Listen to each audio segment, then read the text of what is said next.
I was happy going in, with a 1-1 tie at halftime, just because look at LA Galaxy. We talked about that. The LA Galaxy game, it was kind of the opposite. I mean, they were under the gun for the entire first half, yet somehow came out in the second half. They made adjustments, they made substitutions, they formation changes, and were actually effective. They really made a push of that game in LA, whereas this one was almost the exact opposite, where it looked like they just had lost anything that they were building from the first half. And I think what was worse for this game was that we knew we were going to be in a situation where Ethan Finley was going to have to be subbed. Yeah. There's no way he was going to play a full game.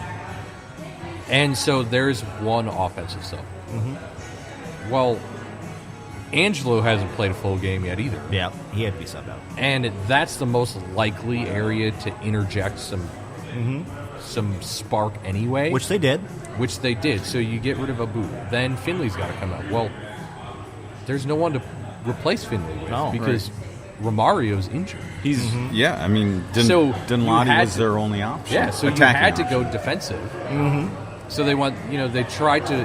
Heath did what I would have done, bring in Kelman and try to make it offensive by going 3-4-3. Yes. Yep. And so he did everything he probably should have done. And they had opportunities at the end there. Yeah. Dinladi missed a header. Yep. That was close. It was close. And I'm telling you, he did what he had to do. Bringing Dinladi in, I love bringing Dinladi in at the end of games like this because he brings this energy, this youthfulness to it. And he nearly did it against LA off the crossbar. He did. Yep. And so he had another chance other than that header. Yeah. That was at least close. I don't remember. It was a shot on goal. Well, or it wasn't a shot on goal. But again, so Heath made the right adjustments at the end with what he had. Yeah. Okay? We can't go blaming Heath for every mental lapse these guys have. Exactly. The game was tied, okay? This game would have ended in a tie if Boxall didn't have a mental mistake. Yeah. And how was Heath going to fix that? Right. You're going to send him to a psychiatrist and be like, hey, you have mental problems, you need to go and get worked on here? Yeah, No! After the game, I sent out a couple mocking tweets. And one of my tweets was that the next time I get a speeding ticket, I'm going to blame Adrian Heath. Because that's how logical this has become. I mean, it makes absolutely no sense. Yes, a manager has a certain level of responsibility for everyone. But when your goals are complete and utter mental lapses by the players, that's not on the manager. Before we end this conversation and get to our guests here, I want to bring up, and Dave, you probably know this. David, I don't know if you know this, but there's Jerry Burns, the former coach of the Vikings. Yes. There's a nice rant that they played on the radio numerous times about Bob Schnelker, the offensive coordinator. Yes. And Burns goes through his whole thing going, so-and-so, AC had a ball in the flat and he dropped it. So-and-so lost his shoe. That isn't Bob Schnelker's fault. There's nothing we can do about that. And then, of course, people are booing Bob Schnelker and saying, whatever. Again, with Adrian Heath, Boxall makes a mental mistake. That ain't Adrian Heath's fault. Right. It's not. Yeah. You can't do anything about it. Can't possibly do anything. I mean, come on. Yeah. I don't know. I finished the night off on our Twitter account with saying, look, we're 4 games in. We have 2 wins. 6 points. We didn't have a good game against a team that was looking for a win. That's right. They wanted a win. We had a rusty, time off. Look, we're not in a bad situation. No, we're not. No, there is somebody that said, somebody made a relax. I liked it because it was an obvious Aaron Rodgers reference. Yeah. He was saying the exact same thing. He's like, look, it happens this way. Yeah. It just happens. And you have games like that. Bad situation. I mean, and it's not. It's because of the schedule, because of Allianz Field opening this year. It's because of the Final Four happening next weekend. It's the fact that, is it ideal? Are they in a great spot? No, but it's not ideal to start with 5 games on the road No. to open a season. That is not an ideal situation. And, I mean, think about this. You They look, went- an average 5-game stretch in the MLS, if you win 2 games, you might call that good for most teams. Yeah, I mean, we For had this playoff caliber conversation last week when you, or last episode, Yeah. when you brought up how many teams have won more than 3 games. Right. We're already 2/3 of the way there. Right. I brought up on Twitter Yeah, last it was night that there were 6 teams that won more than 3 games. 4 of them went to the 5 of them went to the playoffs. 4 of them finished better than us. Yeah. I mean, look, this isn't a bad situation to be in. No, it's not. No, And it's when we it's and I mean hopefully we start the other side of the coin is after we open up Allianz Field in 2 weeks. I think it was 9 of the next 12 are going to be at Allianz Right. Field. So if this poor play continues into Allianz Field, Right. then that's when we're going to start Right. raising our hands and saying, "Hey, what's going on here?" But not until we get a little And further in. I just realized I misspoke. I said 6. I don't know why I said 6. There were 11 teams that had more than 3 wins.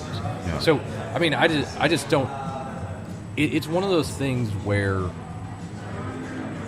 it's game 4 of the season. Yeah, that's right. We don't know anything about our team in game 4. It's frustrating. I know we all picked Minnesota to win, but is the sky falling? No. No, Yeah, it's not. and what's funny is, you see these people who complain about this. They're the exact same people who predicted we'd have like 4 points going into Allianz. Yeah. So this is actually proving their narrative. I mean, we're still better than their narrative. They want this to happen. Yeah, and I mean, maybe that means we've arrived. Yeah. That we have petty fans Petty like that. fans, yeah. But I don't know. Let's end the down talk right now. Right. Let's get to some Yes. fun stuff. Right. We're going to take a little break, guys. We come back. We're going to have some special guests on from Dual Citizen. We're going to talk about what's going on here this early in the morning on a Sunday, why the hell we had to get out of bed at 6 o'clock, and let them talk about what's going on here.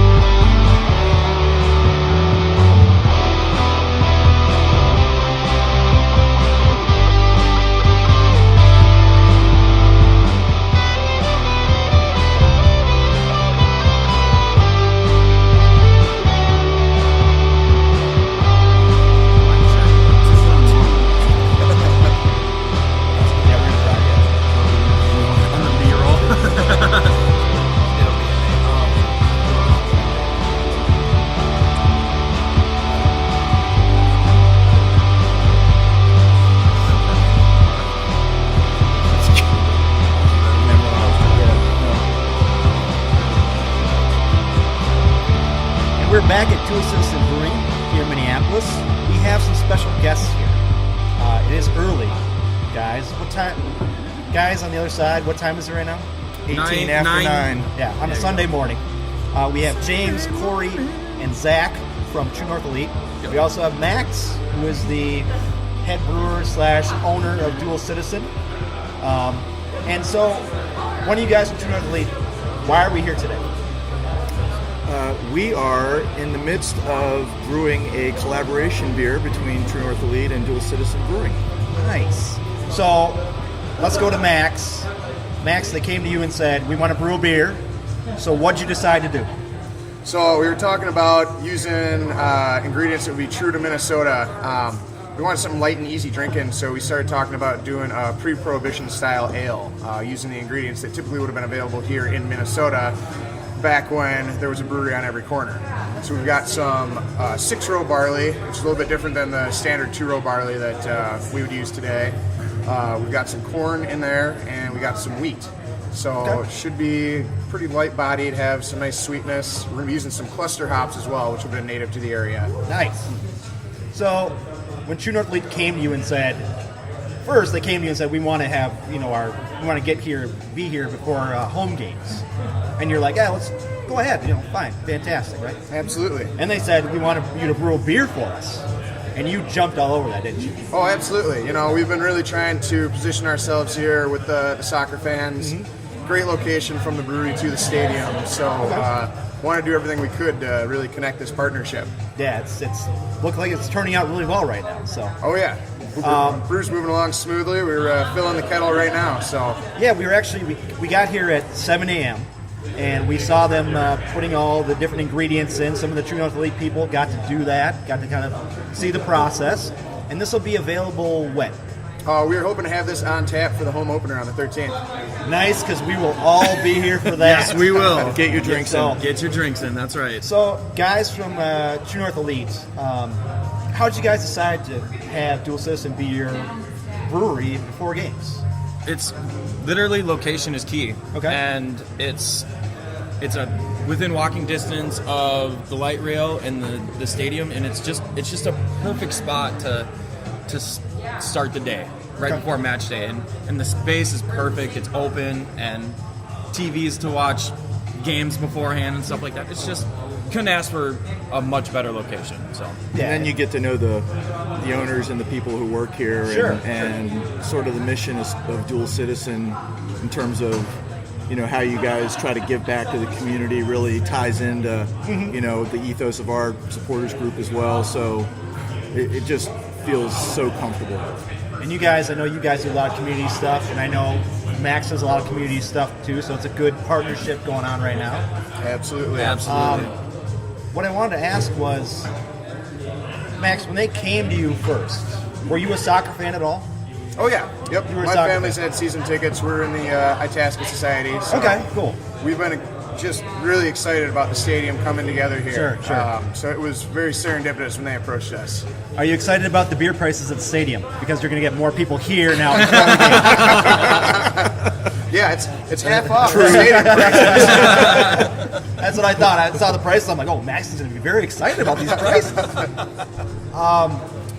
Max, I know you got to get going and do your look at some beer that you're brewing. Well, We're going to check in on the beer here, make Check on sure beer. everything's moving smoothly. Yeah. So, again, there's a soccer game going on right now. Yeah, real quick, I mean, I know it might take you more than a couple of minutes, but what are the steps? What are you doing here this morning? And how long is it going to take? So, total today we're going to be brewing for about 6 hours.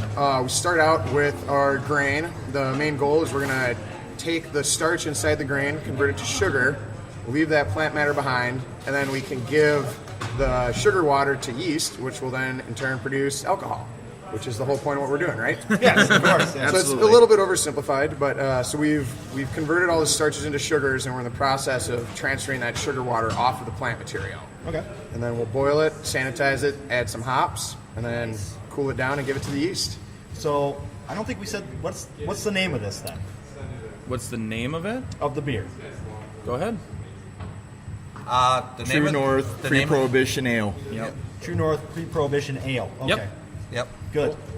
And we'll all be drinking it in 2 weeks here before the game. Yep. Now, are we gonna see this all year long, right? Hey, if you guys keep drinking it, I'll keep making it. Well, I'm sure the T&E guys will keep drinking it. I don't know. I might have a couple here and there, but but again, great for you to kind of hook up with these guys, do your thing. I love this whole collaboration you guys are doing. And I have to say, this is our third time doing a podcast here, and we're probably going to do a fourth one after the game, the opening game here. So That'd be wonderful. Feels like we're playing favorites Dual Citizen a little bit. I feel bad for other breweries out there, you know. I don't. I think there's a pretty good reason for that. Yeah, there is. There's great beers here again. We love having you guys, so Yeah, thanks well, for being here. Thank you, Max. We appreciate it. True North Elite guys, is there anything going on for the opening game you want to talk about? So clearly we're meeting here. We'll be here. Gosh, the gates are going to open 2.5 hours early, so we'll probably be here 11-ish. Details are yet to come. We still have to figure out March details and stuff like that with the other affiliates of the Wonderwall and stuff, and we're gonna probably, hopefully within the next week, have all those logistics figured out. But just meet us here. We'll be here. Yeah, we'll be here. I mean, that's our plan. And again, you guys want to come on, if you guys are sober enough to come on after the game. So surprisingly enough, not everybody in True North Elite drinks. Oh, yeah. Shocking as that may be. I know. So we can find the one or two non-drinkers in True North Elite, That won't be nearly as much fun. and one or two of the